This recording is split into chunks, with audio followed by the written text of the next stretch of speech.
بچه‌ها میدونم چند روز اصلا نرسیدم لایو بگیرم، ولی خب گفتم که ولاگ براتون بگیرم. ببینید دیگه، حالا دانشجوی دندون پزشکی چه صورته. الان میخوام آرایش کنم و آرایش من همین ریمل هست. دیروز اصلا حوصله ریملم نداشتم.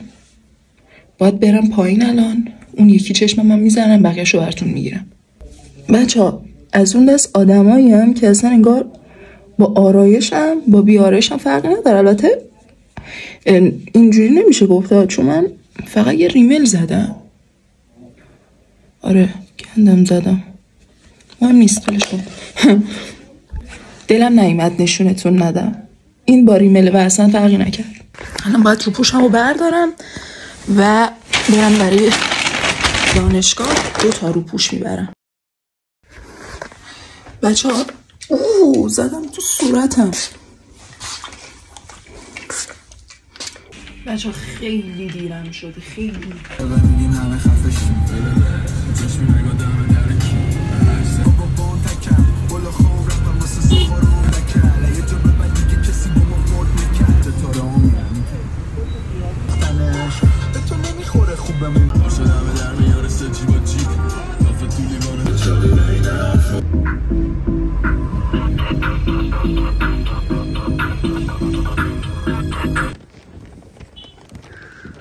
با ویدیو بریم تو بخش رادیو.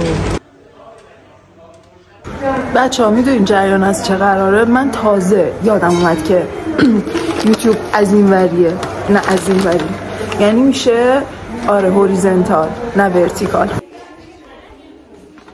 روپوشم رو عوض کنم که الان رادیو داره. میخواستم حضوری بزنم اون موقع که رفتم، ولی خب نزدم حضوریمو. الان روپوش بپوشم برم، چون گفتم باید 10 دقیقه دیگه بیایم. بچه ها روپوش رو پوشیدم، کلید کمدم گم شده. قابل توجه دوستان همیشه یک کلید زاپاس داشته باشه.